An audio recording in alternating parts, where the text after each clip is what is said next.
ईशानां जगतोऽस्य वेङ्कटपतेर्विष्णोः परां प्रेयसीम् तद्वक्षस्थलनित्यवासरसिकां तत्क्षान्तिसंवर्धिनीम् पद्मालङ्कृतपाणिपल्लवयुगां पद्मासनस्तां श्रियम् वात्सल्यादिगुणोज्ज्वलां भगवतीं वन्दे जगन्मातरम्। श्रीमन्कृपाजलनिधे कृत सर्वलोक सर्वज्ञशक्तनतवत्सल सर्वशेषिन् स्वामिन् सुशील सुलभाश्रित पारिजात श्रीवेङ्कटेश चरणौ शरणं प्रपद्ये।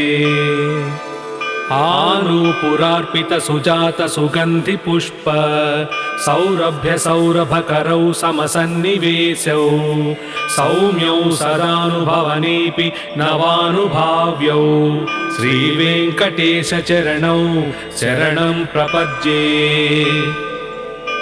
सद्यो विकासि समुदित्वर सान्द्रराग सौरभ्य निर्भर सरोरुह साम्यवार्तां सम्यक्षुसाहस पदेषु विलेखयन्तौ श्रीवेङ्कटेश चरणौ शरणं प्रपद्ये।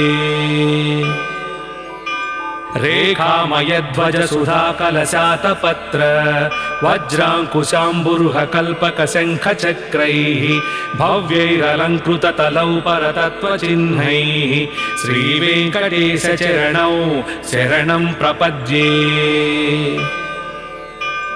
ताम्रोदरद्युतिपराजित पद्मरागौ बाह्यैर्महोभिरभिभूत महेन्द्रनीलौ उज्जन्नकांशुभिरुदस्त शशाङ्कभासौ श्रीवेङ्कटेश चरणौ शरणं प्रपद्ये।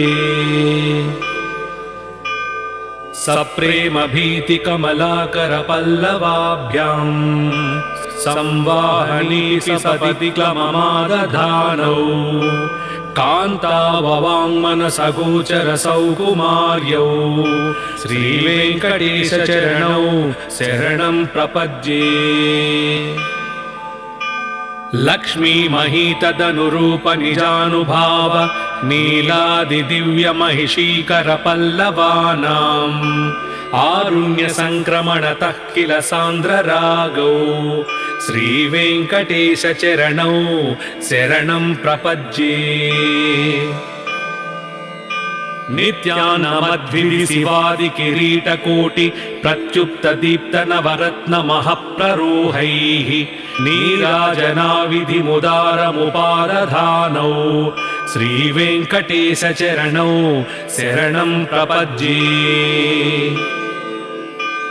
विष्णु पदे परम इत्युदित प्रशंसौ यौ मध्व उत्स इति भोग्यतयाप्युपात्तौ भूयस्तदेति तव पाणितल प्रदिष्टौ श्रीवेङ्कटेश चरणौ शरणं प्रपद्ये। पार्थाय तत्सदृश सारथिना त्वयैव यौ दर्शितौ स्वचरणौ शरणं व्रजेति भूयोऽपि मह्यमिह तौ करदर्शितौ ते श्रीवेङ्कटेश चरणौ शरणं प्रपद्ये। मन्मूर्तिकालीयपणि विकटाटवीषु श्रीवेङ्कटाद्रिशिखरे शिरसि श्रुतीनां चित्तेऽप्यनन्यमनसां सममाहितौ ते श्रीवेङ्कटेश चरणौ शरणं प्रपद्ये। अम्लानहृष्यदवनीतलकीर्णपुष्पौ श्रीवेङ्कटाद्रिशिखराभरणायमानौ आनन्दिताखिलमनोनयनौ तवैतौ श्रीवेङ्कटेश चरणौ शरणं प्रपद्ये। प्रायः प्रसन्न जनता प्रथमावगाह्यौ मातुस्थनाविव शिरोरमृतायमानौ प्राप्तौ परस्पर तुलामतुलादरौ ते श्रीवेङ्कटेश चरणौ शरणं प्रपद्ये। सत्त्वोत्तरैः सतत सेव्य पदाम्बुजेन संसारतारकदयार्द्रदृगञ्चलेन सौम्योपयन्तृमुनिनाममदर्शितौ ते श्रीवेङ्कटेशचरणौ शरणं प्रपद्ये श्रीशश्रिया घटिकया त्वदुपाय भावे प्राप्ये त्वयि स्वयमुपेयतया स्फुरन्त्या नित्याश्रियाय निरवद्य गुणाय तुभ्यं स्यां किङ्करो वृषगिरीश न जातु मह्यम्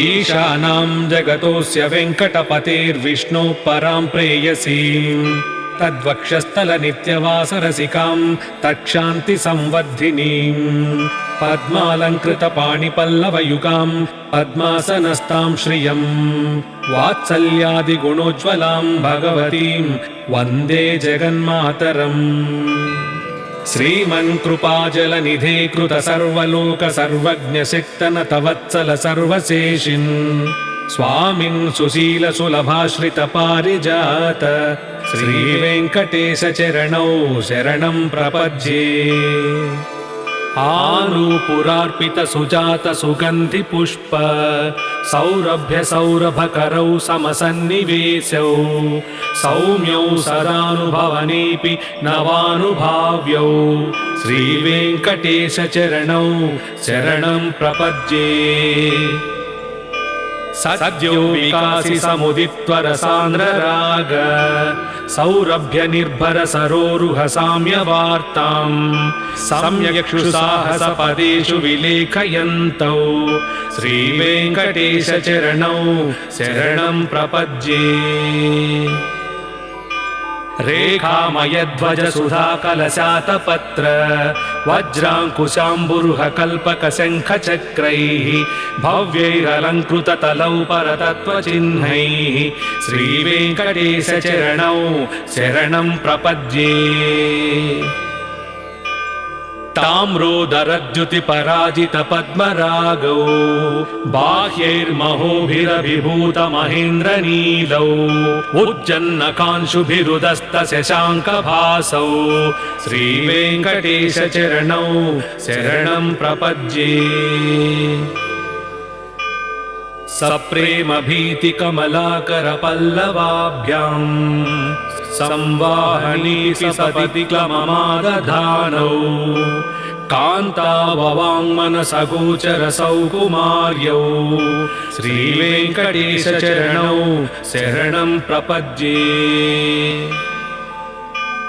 लक्ष्मी महीतदनुरूप निजानुभाव नीलादिदिव्यमहिषीकर पल्लवानाम् आरुण्य संक्रमणतः किल सान्द्ररागौ श्रीवेङ्कटेशचरणौ शरणं प्रपद्ये नित्यानमद्भिः शिवादि किरीटकोटि प्रत्युप्त दीप्त नवरत्न महप्ररोहैः नीराजनाविधिमुदारमुपादधानौ श्रीवेङ्कटेशचरणौ शरणं प्रपद्ये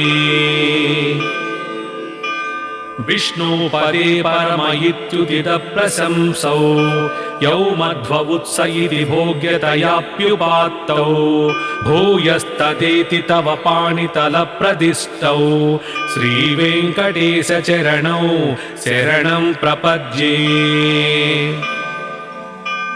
पार्थाय तत्सदृशसारथिना त्वयैव यौ दर्शितौ स्वचरणौ शरणं व्रजेति भूयोऽपि मह्यमिह तौ करदर्शितौ ते श्रीवेङ्कटेशचरणौ शरणं प्रपद्ये मन्मूर्तिकालीयपणिविकटाटवीषु श्रीवेङ्कटाद्रिशिखरे शिरसि श्रुतीनां चित्तेऽप्यनन्यमनसां सममाहितौ ते श्रीवेङ्कटेशचरणौ शरणं प्रपद्ये अम्लानहृष्यदवनीतलकीर्णपुष्पौ श्रीवेङ्कटाद्रिशिखराभरणायमानौ आनन्दिताखिलमनोनयनौ तवैतौ श्रीवेङ्कटेशचरणौ शरणं प्रपद्ये। प्रायः प्रसन्नजनता प्रथमावगाह्यौ मातुस्थनाविव शिरोरमृतायमानौ प्राप्तौ परस्परतुलामतुलान्तरौ ते श्रीवेङ्कटेशचरणौ शरणं प्रपद्ये।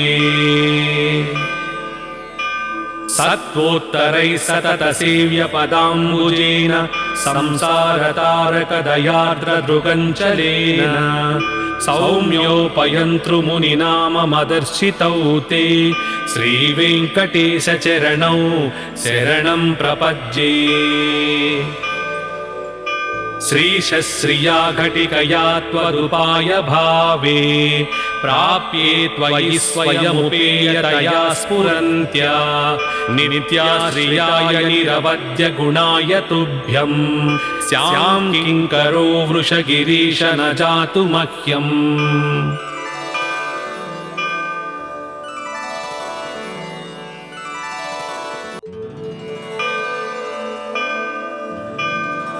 ईशानां जगतोऽस्य वेङ्कटपतेर्विष्णोः परां प्रेयसीं तद्वक्षस्थलनित्यवासरसिकां तत्क्षान्तिसंवर्धिनीं पद्मालङ्कृतपाणिपल्लवयुगां पद्मासनस्तां श्रियं वात्सल्यादिगुणोज्ज्वलां भगवतीं वन्दे जगन्मातरम्। श्रीमन्कृपाजलनिधे कृत सर्वलोक सर्वज्ञशक्तनत वत्सल सर्वशेषिन् स्वामिन् सुशील सुलभाश्रित पारिजात श्रीवेङ्कटेशचरणौ शरणं प्रपद्ये। आनूपुरार्पित सुजात सुगन्धि पुष्प सौरभ्य सौरभकरौ समसन्निवेशौ सौम्यौ सदानुभवनेऽपि नवानुभाव्यौ श्रीवेङ्कटेशचरणौ शरणं प्रपद्ये। सद्यो विकासि समुदित्वरसान्द्रराग सौरभ्य निर्भर सरोरुह साम्यवार्तां सम्यक्षुसाहसपदेषु विलेखयन्तौ श्रीवेङ्कटेशचरणौ शरणं प्रपद्ये। रेखामयध्वज सुधाकलशातपत्र वज्राङ्कुशाम्बुरुह कल्पक शङ्खचक्रैः भव्यैरलङ्कृततलौ परतत्त्वचिह्नैः श्रीवेङ्कटेशचरणौ शरणं प्रपद्ये। ताम्रोदरद्युतिपराजित पद्मरागौ बाह्यैर्महोभिरभिभूत महेन्द्रनीलौ उज्जन्नकांशुभिरुदस्त शशाङ्कभासौ श्रीवेङ्कटेशचरणौ शरणं प्रपद्ये। सप्रेमभीतिकमलाकर पल्लवाभ्यां संवाहनी सपदि क्लममादधानौ कान्ताववाङ्मनसगोचर सौकुमार्यौ श्रीवेङ्कटेशचरणौ शरणं प्रपद्ये। लक्ष्मीमहीतदनुरूप निजानुभाव नीलादिदिव्यमहिषीकर पल्लवानाम् आरुण्यसङ्क्रमणतः किल सान्द्ररागौ श्रीवेङ्कटेशचरणौ शरणं प्रपद्ये। नित्यानमद्भिः शिवादिकिरीटकोटि प्रत्युप्त दीप्त नवरत्न महप्ररोहैः नीराजनाविधिमुदारमुपादधानौ श्रीवेङ्कटेशचरणौ शरणं प्रपद्ये। विष्णुपदे परम इत्युदितप्रशंसौ यौ मध्ववुत्स इति भोग्यतयाप्युपात्तौ भूयस्तदेति तव पाणितलप्रदिष्टौ श्रीवेङ्कटेशचरणौ शरणं प्रपद्ये।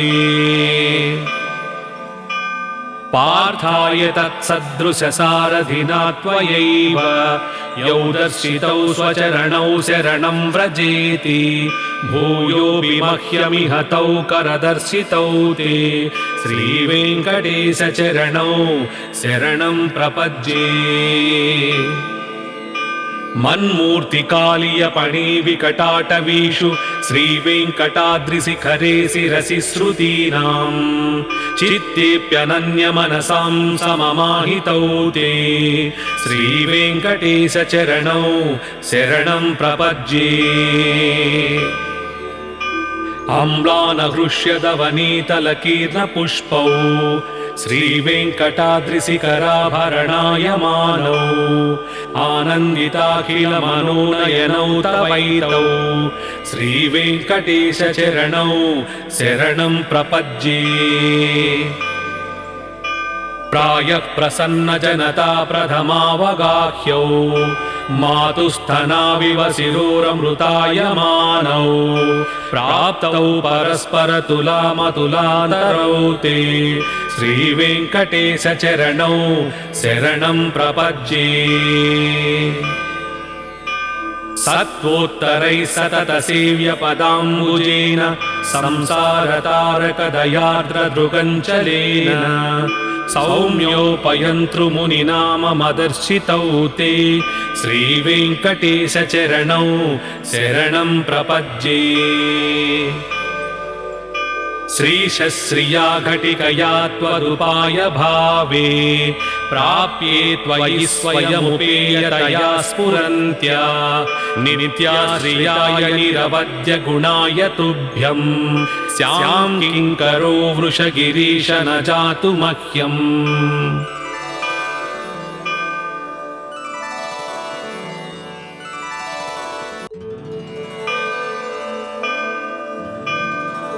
ईशानां जगतोऽस्य वेङ्कटपतेर्विष्णोः परां प्रेयसीं तद्वक्षस्थलनित्यवासरसिकां तत्क्षान्तिसंवर्धिनीं पद्मालङ्कृतपाणिपल्लवयुगां पद्मासनस्तां श्रियं वात्सल्यादिगुणोज्ज्वलां भगवतीं वन्दे जगन्मातरम् श्रीमन्कृपाजलनिधे कृत सर्वलोक सर्वज्ञशक्तनत वत्सल सर्वशेषिन् स्वामिन् सुशील सुलभाश्रित पारिजात श्रीवेङ्कटेशचरणौ शरणं प्रपद्ये आनूपुरार्पित सुजात सुगन्धि पुष्प सौरभ्य सौरभकरौ समसन्निवेशौ सौम्यौ सदानुभवनेऽपि नवानुभाव्यौ श्रीवेङ्कटेशचरणौ शरणं प्रपद्ये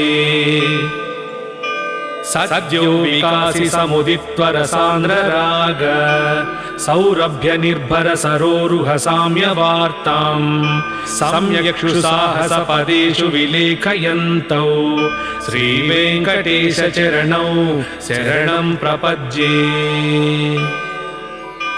रेखामयध्वज सुधाकलशातपत्र वज्राङ्कुशाम्बुरुह कल्पकशङ्खचक्रैः भव्यैरलङ्कृततलौ परतत्त्वचिह्नैः श्रीवेङ्कटेशचरणौ शरणं प्रपद्ये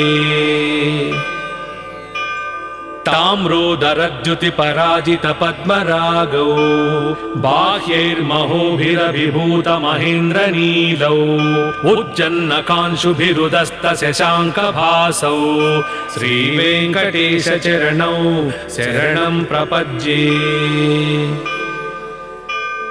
सप्रेमभीतिकमलाकरपल्लवाभ्यां संवाहनी सपदि क्लममादधानौ कान्ताववाङ्मनसगोचरसौ कुमार्यौ श्रीवेङ्कटेशचरणौ शरणं प्रपद्ये लक्ष्मीमहीतदनुरूप निजानुभाव नीलादिदिव्यमहिषीकरपल्लवानाम् आरुण्यसङ्क्रमणतः किल सान्द्ररागौ श्रीवेङ्कटेशचरणौ शरणं प्रपद्ये नित्यानमद्भिः शिवादि किरीटकोटि प्रत्युप्त दीप्त नवरत्न महप्ररोहैः नीराजनाविधिमुदारमुपादधानौ श्रीवेङ्कटेश चरणौ शरणं प्रपद्ये। विष्णुपदे परमयित्युदित प्रशंसौ यौ मध्व उत्स इति भोग्यतयाप्युपात्तौ भूयस्तदेति तव पाणितलप्रदिष्टौ श्रीवेङ्कटेश चरणौ शरणं प्रपद्ये। पार्थाय तत्सदृशसारथिना त्वयैव यौ दर्शितौ स्वचरणौ शरणं व्रजेति भूयोऽपि मह्यमिह तौ करदर्शितौ ते श्रीवेङ्कटेश चरणौ शरणं प्रपद्ये। मन्मूर्तिकालीयपणिविकटाटवीषु श्रीवेङ्कटाद्रिशिखरे शिरसि श्रुतीनां चित्तेऽप्यनन्यमनसां सममाहितौ ते श्रीवेङ्कटेश चरणौ शरणं प्रपद्ये।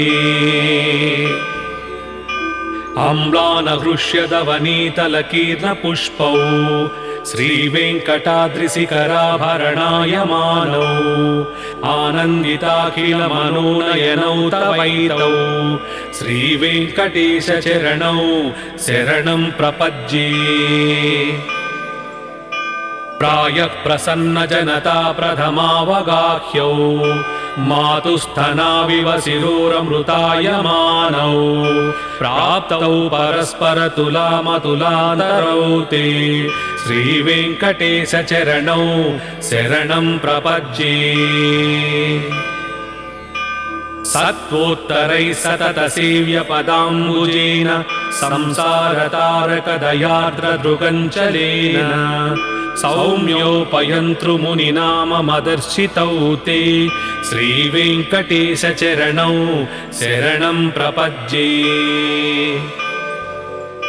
श्रीशश्रिया घटिकया त्वदुपाय भावे प्राप्ये त्वयि स्वयमुपेयतया स्फुरन्त्या नित्याश्रियाय निरवद्य गुणाय तुभ्यं स्यां किङ्करो वृषगिरीश न जातु मह्यम्।